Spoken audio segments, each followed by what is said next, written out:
Hey Oh, TBF members, welcome. Happy Global Entrepreneurship Week. Joined here with Catherine Cook. She is the founder of MyYearBook, and today we're going to talk to her about the company, herself, a little about how she got started, and hopefully give you some advice on entrepreneurship. So, Catherine, welcome. thanks for having me. So, we all want to know, how did MyYearBook get started? Well, my yearbook started back in 2005. I was a sophomore in high school, and my brother, who was a junior, and we were both new. And we, even though it was a pretty big school, a lot of the people had been there since kindergarten, and therefore their friend circles were pretty concrete, and it's kind of hard for us to meet new people and make new friends. And so one day, my brother and I were flipping through our high school yearbook, and we got to this girl in my brother's class, and he got annoyed because she looked nothing like she actually did in real life. And we realized, you know what, this doesn't help us meet new people. That, like, just seeing a name and a face, and sometimes the face has nothing to do with what the person actually looks like, Right. wasn't enough to make new friends and meet new people. And so we decided to make a tool. We decided we can make a better tool for meeting new people ourselves if we just put the whole thing online. And so the idea for my yearbook was just to be a social network for meeting new people. Okay, so And it's always been that. yeah, it's always been a social network. It Okay, just used to be a lot smaller, and now we have 30 million members. nice. What were some of the like the early features for My Yearbook that you started with, and is that still around today? Yeah, so this is kind of funny because my yearbook went through a few phases. Okay. When we first launched, we outsourced the original code to Mumbai, and so and we had a few basic ideas. And even though they're pretty basic ideas, the main features when we first launched were profile, a really great search, a search ability, and there's something called, and then there was some ice-breaking features, which actually we added after our friends in high school were like, "Hey, you should add things like this." But it was very bare bones when we originally started it, just photos, pictures, and lots of interest. There weren't very many games, but that soon changed. So then a few months later, we launched our quiz portion, which allowed members to take quizzes and create quizzes and post their results on things like MySpace and, at the time, Zanga and AIM, and basically get it anywhere they wanted it to be. And that's actually how we got so many members, because people would take our content and post it on other sites, and more people would come back to my yearbook. We also had a pimp site that would do the same thing. When I say pimp site, I mean like the backgrounds and Yeah. fun glitter graphics.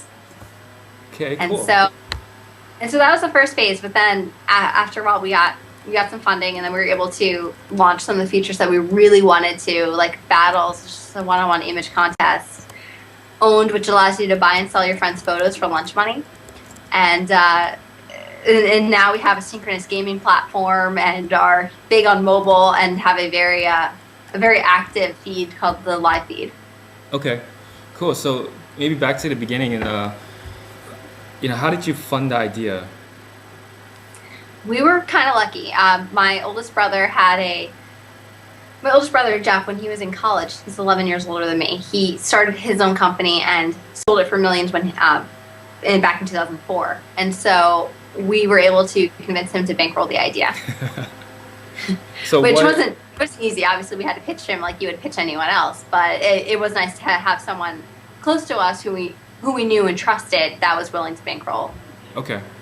So I just want to point out that yes, that's definitely lucky break, but I just want to point out to everyone who's watching that startups get funded all the time, and a lot of them fail. So it's not like even though you guys got funded, you got lucky, but you took it to the next level. So just wanted Yeah, to the point that funding, out. and actually, it wasn't a lot of funding, because for an internet company and for a social network, where a lot of especially in the beginning, you have to invest a lot in the infrastructure. So we were able to make that initial funding last a while, and we didn't even look to VC funding until later at the very, very end of 2006, when we raised our Series A for 4.1 million, which is actually a very small raise for a Series A. Right.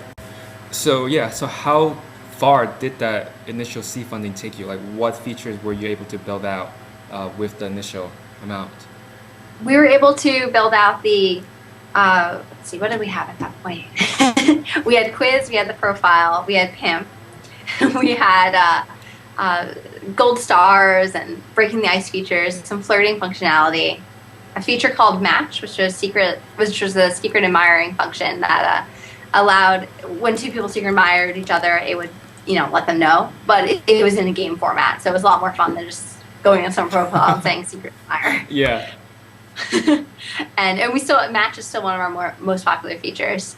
And so those were our original features, but basically the original funding and the original idea got us to 1 million members within 9 months of launching to everywhere. Because in the first few months we were just in our town. Okay. So you mentioned that you outsourced all the programming to India. Is that right? At the very beginning. Now we're completely in-house. We Okay. have actually in the office I'm in right now there are 50 engineers. Um, that sounds really risky to outsource all of that in the beginning. We wanted it done fast, and I mean, Dave and I had no coding background.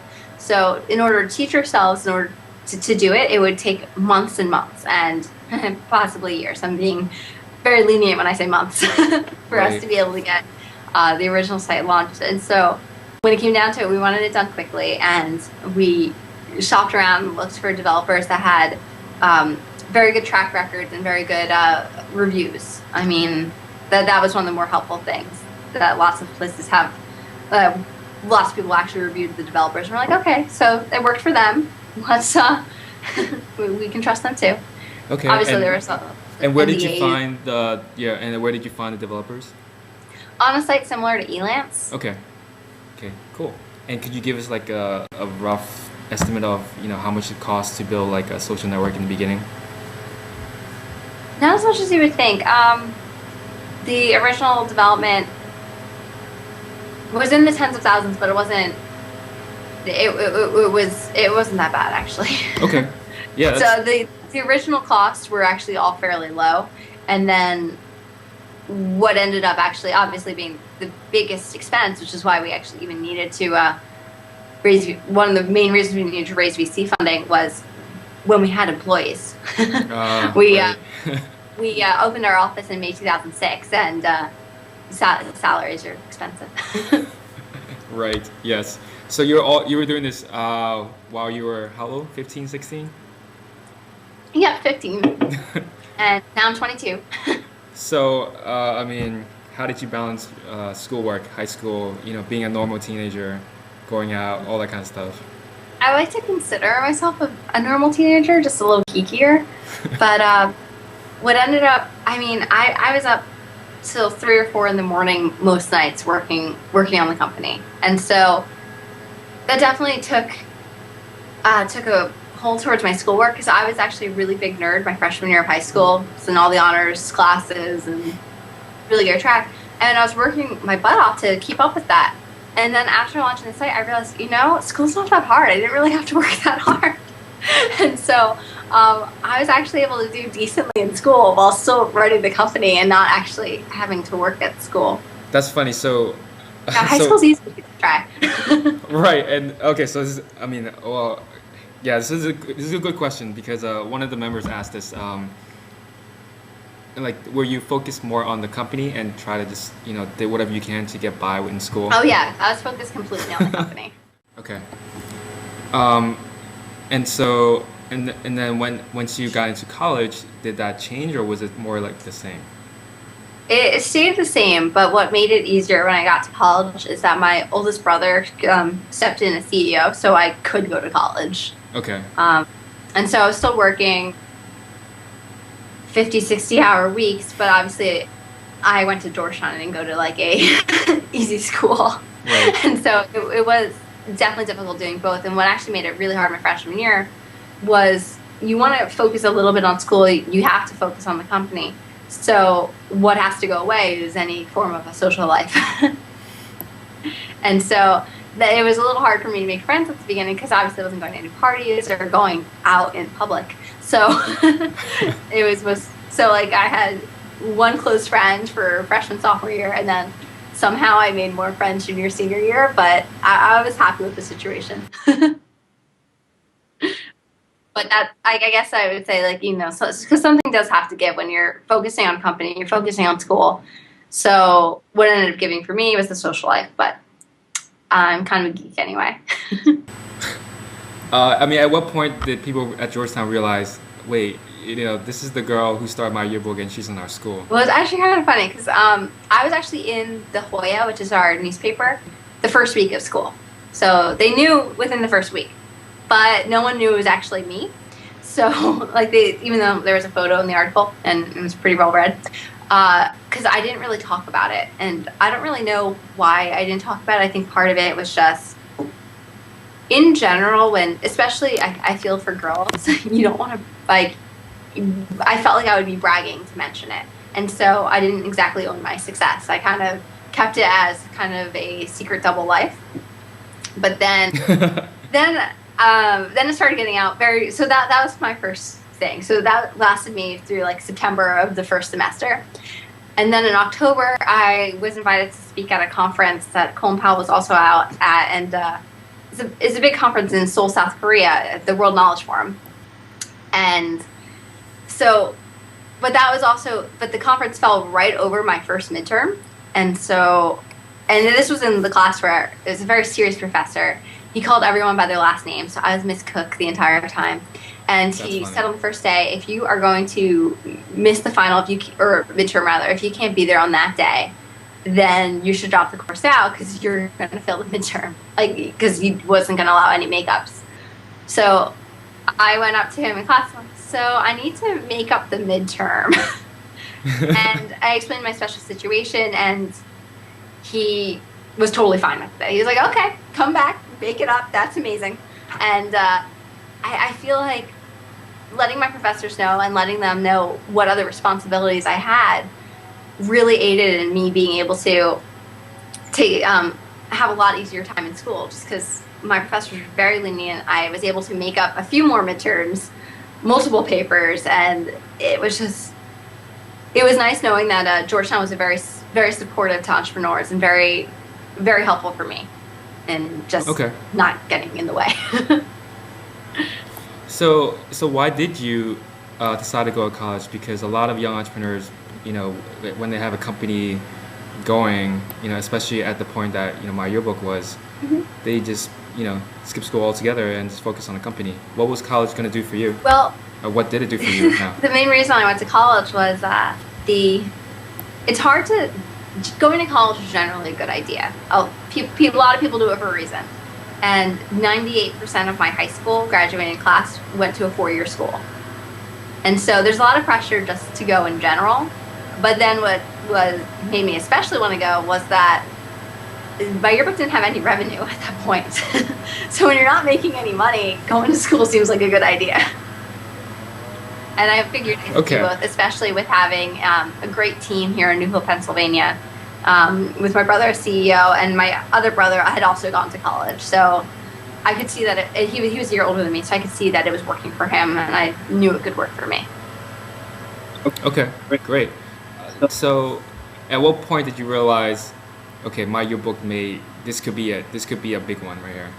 I would say even though I went to college, I definitely realized that before I went to college. I realized that, I would say, in May of 2006, when we got our first 1 million members and opened our office, it was when it first set in that, hey, all of this is real. Now we have, at the time, it was only a team of about 15 people. But hey, now we have responsibilities for these 15 people. We have employees. We have 1 million members that we are creating features for. And it kind of sounded like, we couldn't imagine what 1 million members was when we first started. Obviously, it was our goal, and we wanted to get there.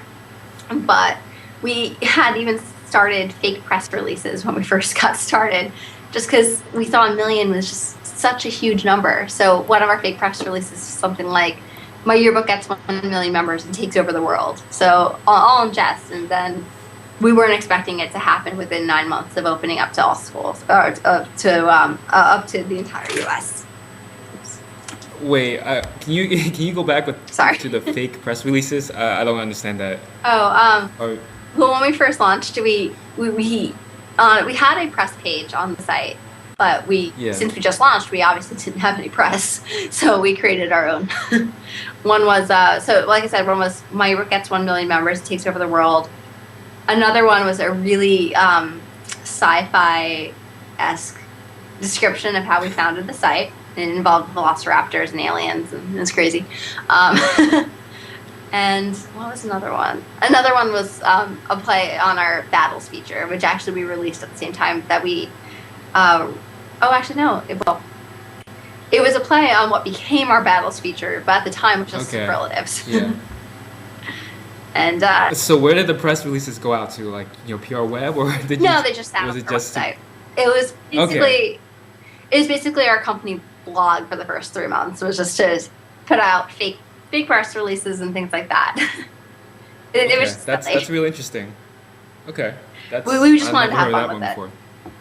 Okay, and apparently it Of course, worked. then we started getting action. Yeah. And So I was then, reading that in the beginning, you guys were just exclusive to your school, right? That you mentioned before, yeah, and then you opened it kind of up used as a to test everyone market. else. So how do you go from, like, what is it? What's involved in just launching to everybody, just from your within your own school, and then just launch to because that sounds a lot easier than it really is. Well, launching in our school was interesting. So we had decided to kind of go about it with a guerrilla marketing strategy. And so what we did was Dave and I made about 15, 14 shirts that we wore every day to school for about 2 weeks. And they also said My Yearbook on the front. And then on the back, they said something like, we had a bunch of these. So they said a bunch of different things. But for instance, they said, are you the prettiest girl in your high school? How about the dumbest? Find out. Or answering the questions that matter most. Who are your friends' friends, and are they hot? And so they were all a little bit funny, but would grab your attention, especially when you're sitting in class and someone's, reading the back of your shirt. And so Right. we ended up being able to get 400 members within the first week in our high school, just from wearing those t-shirts. Okay.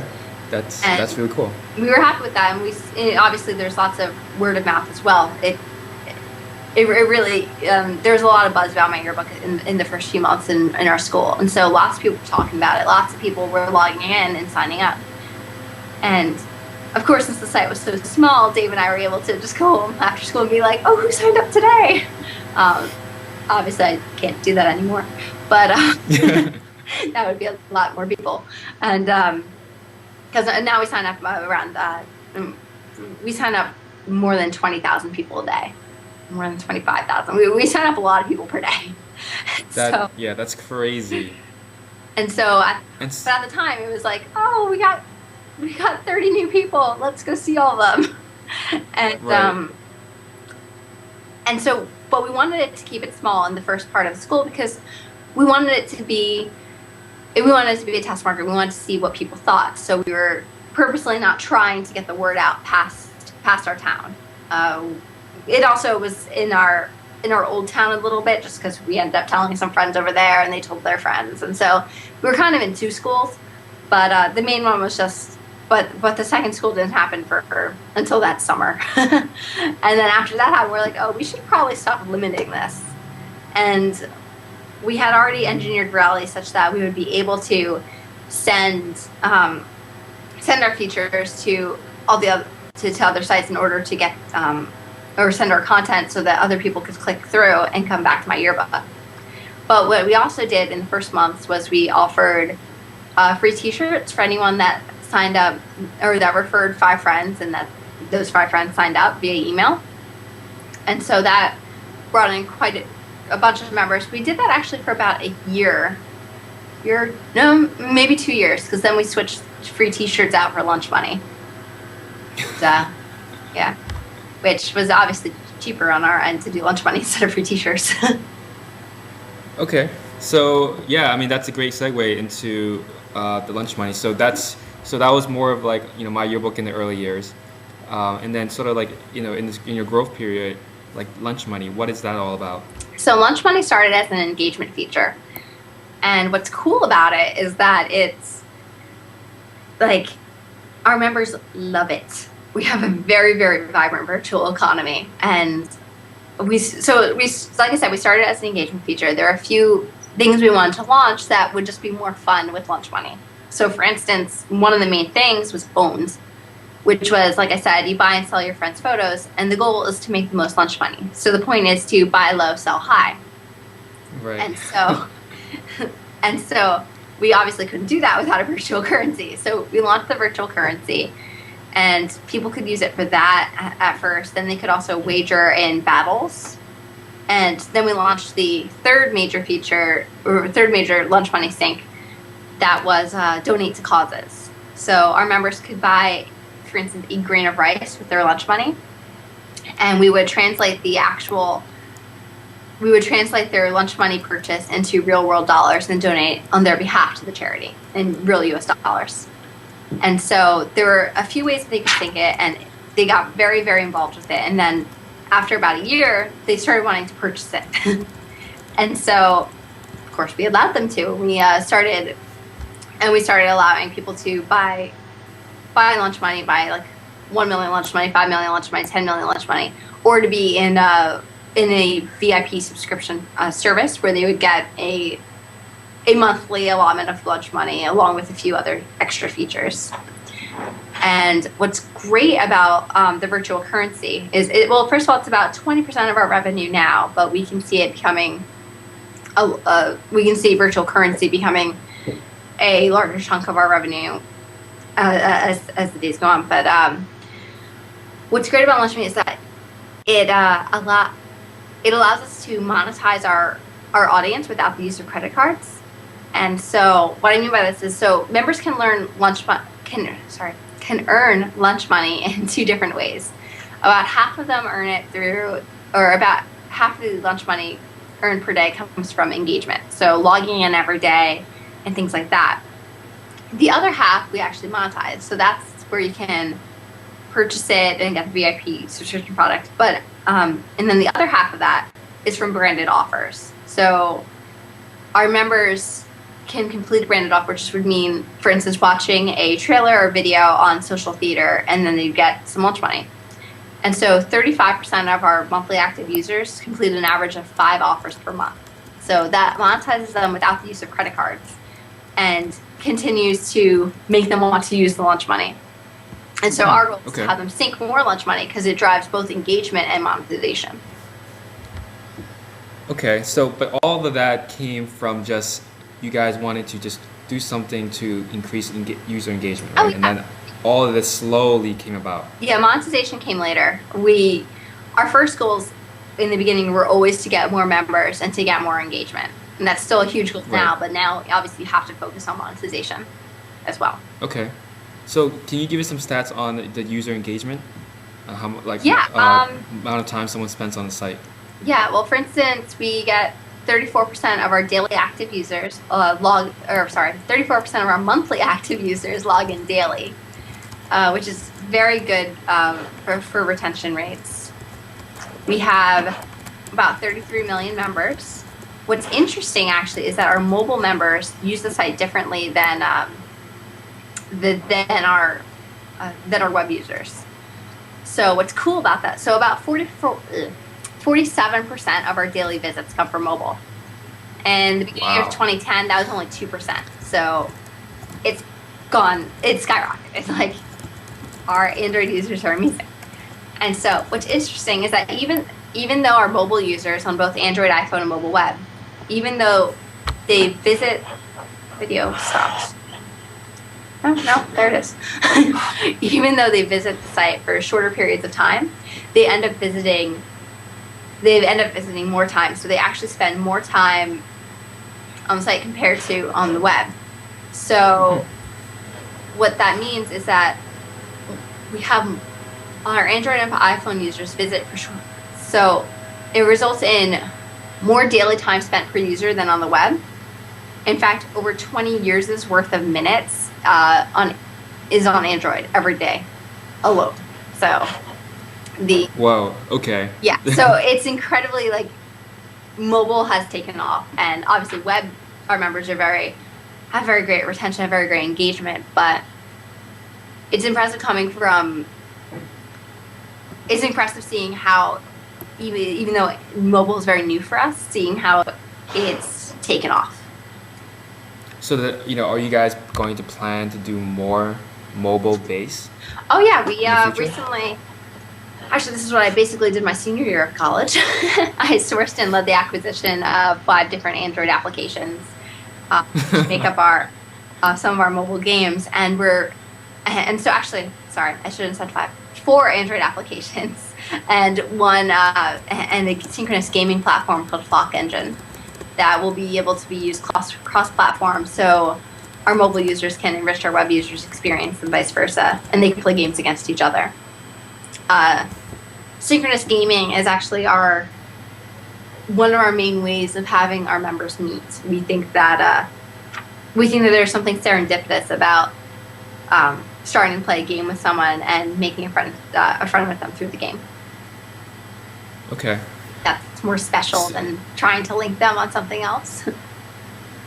Okay. So you said in your senior year you acquire 4 mobile apps. Mm-hmm. Is that right? Yep.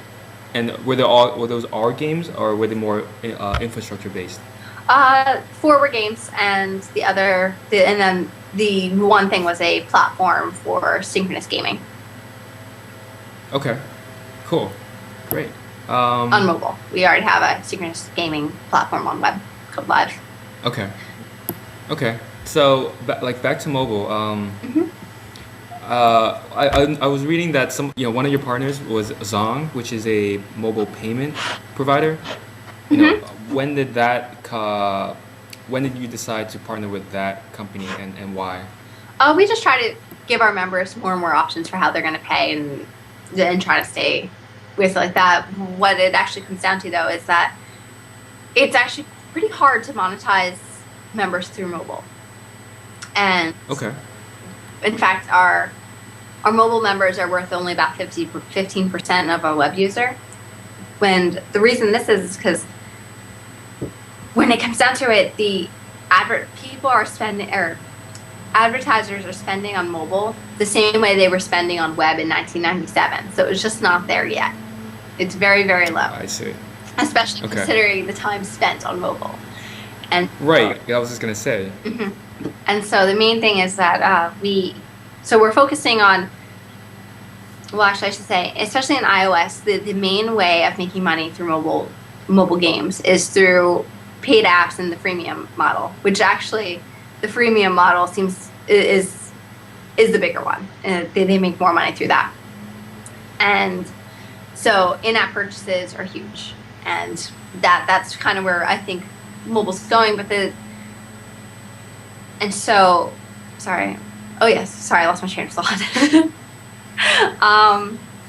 Monetization. So mobile is so mobile is harder to monetize, but I think that will be changing in the next few years. And so we're just trying to find different ways to be innovative and try to appeal to a wider base for what works for them. Because especially now, we have to expect in the future that Apple and Google and any other new platforms that emerge will continue to improve their offerings around payment.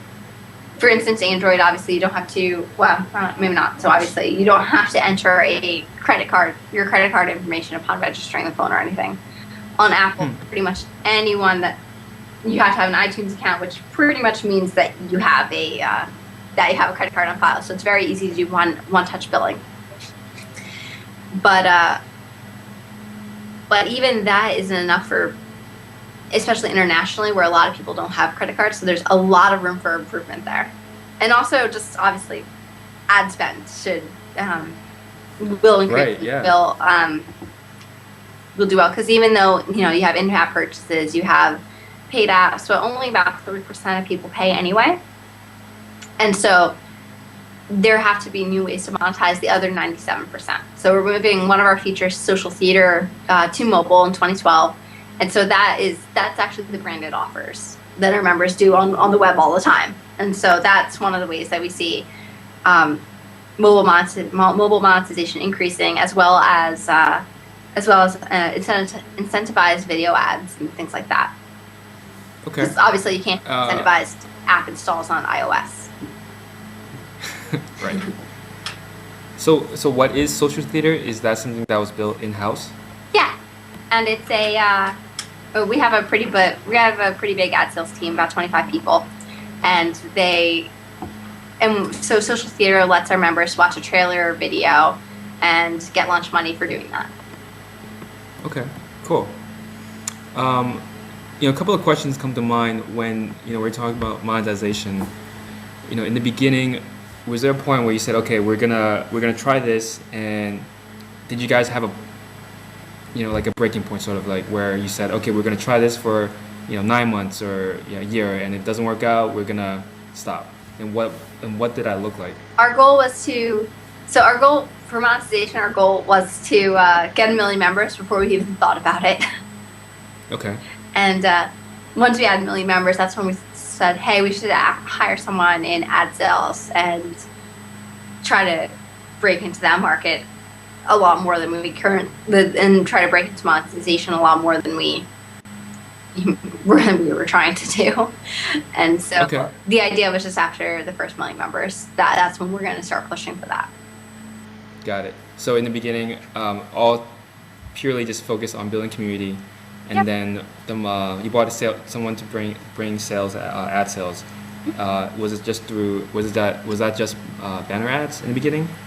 Actually, we do have banner ads, but we try to be a lot more creative with our advertising. So we've done some pretty fun campaigns, and one of them allowed members to do something. It was called Spellcaster, and it was partnered with a movie release. And what you could do was our members could cast spells on each other's profile pages to give them effects. So you cast a spell to make it look like it was on fire or that it was underwater, things like that.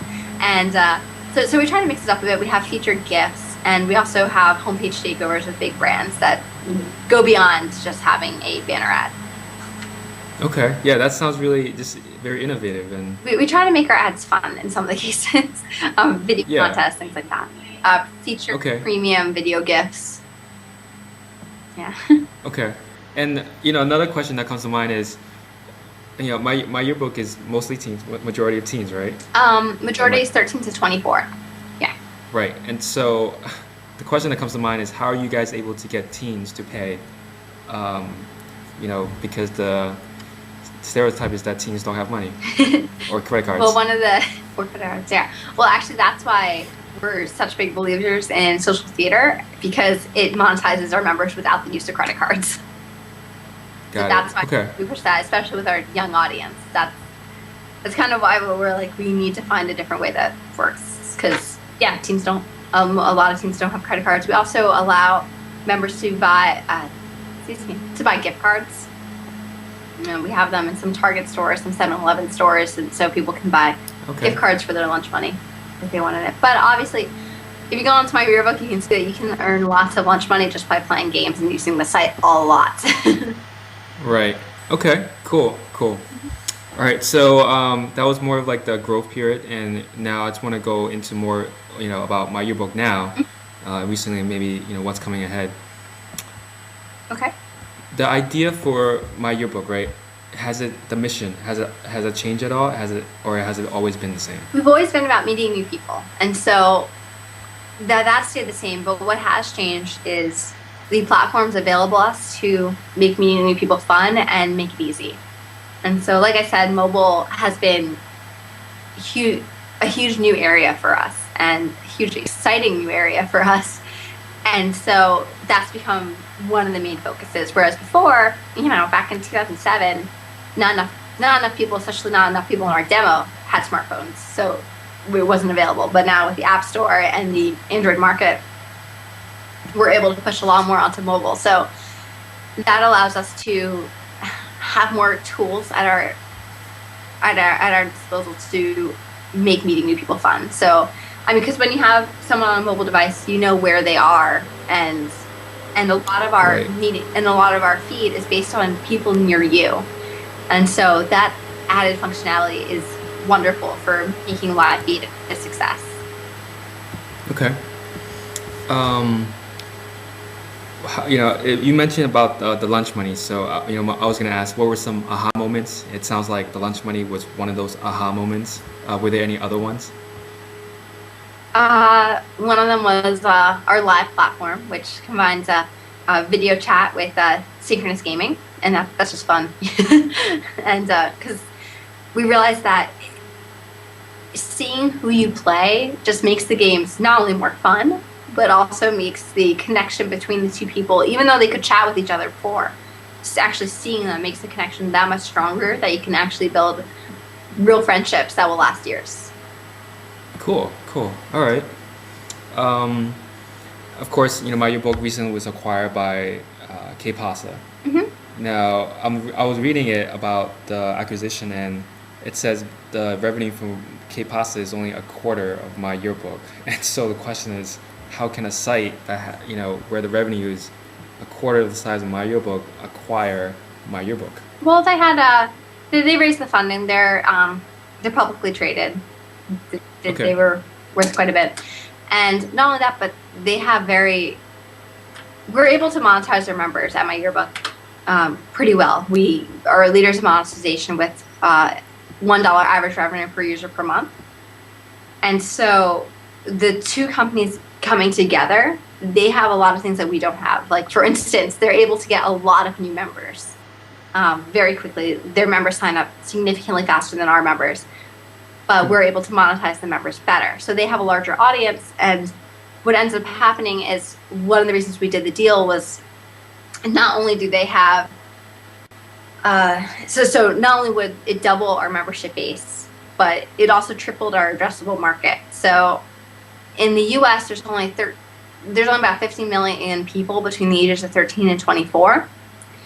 In South America and Latin America, that's another 102 million. So it triples our addressable market. Wow. And it also doubled our development team, which all of these coming together means that the combined company is able to create more features faster and get them out to a larger audience. And Okay.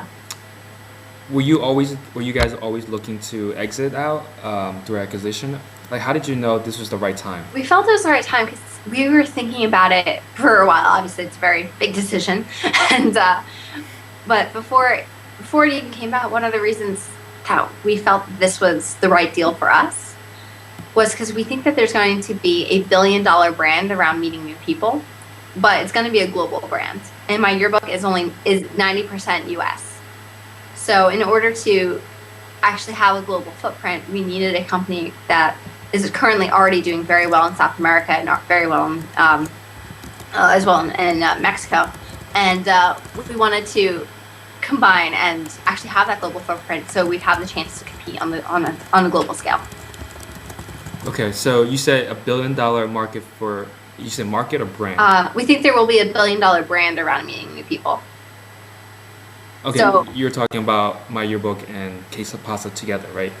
yeah, well, I mean, the company that wins, the company that wins meeting new Okay. will, I think it's a billion-dollar opportunity. But the company that wins it will have to be a global brand. So they can't just be known in one Right. country. So how did you come up with that $1 billion number? Based on just general industry analysis for how people use current sites today and what the market is and how we can expect it to grow based on how we see it in the US and how other sites have seen it in the UK and other countries. Is there any way you can just provide links to the statistics? I would love to see those. I think so. I'll look into it and send you something. Okay, great. Yeah, that's really interesting. Okay. Let's see.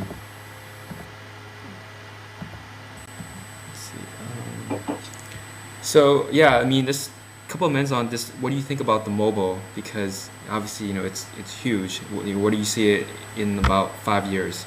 Well, in about 5 years. Well, actually, in 5 years, it's kind of hard to predict because in 1 year it's changed so much. Okay. So 2 years. 2 years? Okay. Yeah, 2 years. Obviously, smartphone penetration will increase.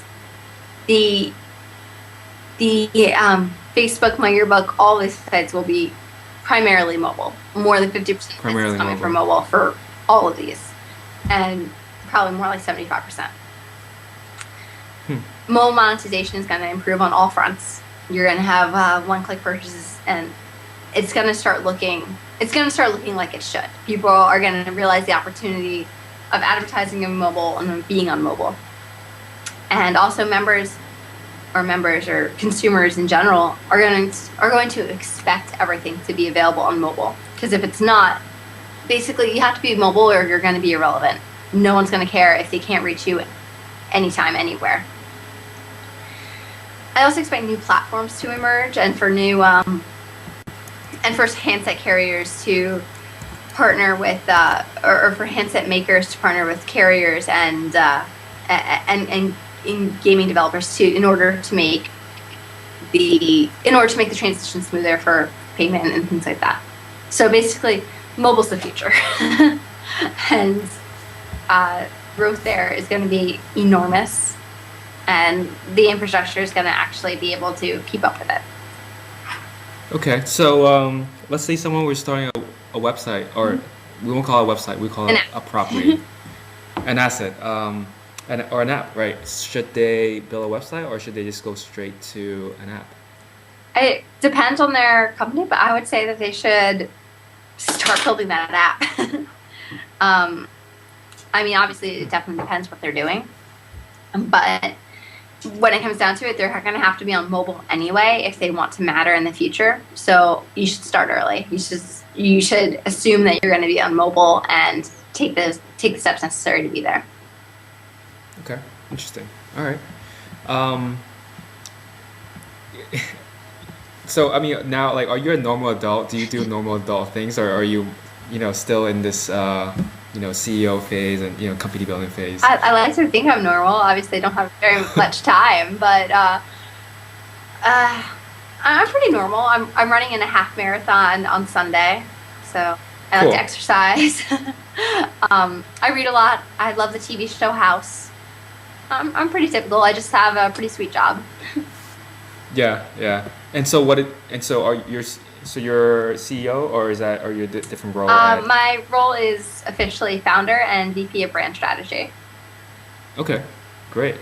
And then maybe just some advice on building community and social networking sites. What kind of advice would you give to people out there? Well, basically, it's the same advice I would give to anyone that wants to be an entrepreneur in general. If you have an idea, you got to just go for it. You can't continuously ruminate on the idea and assume that it's just gonna pop into life. You have to take action and actually make things happen. So, I mean, starting any company is the hardest part. Like, actually taking the action to say, hey, I'm gonna buy a domain name and I'm gonna find a development team and it's going to go up. It's so much harder to start the site, then once things get rolling, you kind of fall into it. You fall into the responsibility, fall into knowing what to do, and you learn a ton. But you can't do any of that until you start. That makes sense. Cool. Yes. So that's all I have. Is there anything else that you want to add? Maybe about yourself or MyYearBook and what we can expect? Great. Well, main thing you expect for MyYearBook is we're pushing for being international, and our mobile's growing. So those are our two main focuses right now. Okay. Okay, great. Catherine, thank you for doing this interview, and I hope the members, will learn a lot. Me too. So appreciate Yeah, this. no problem. Thanks. All right, take care.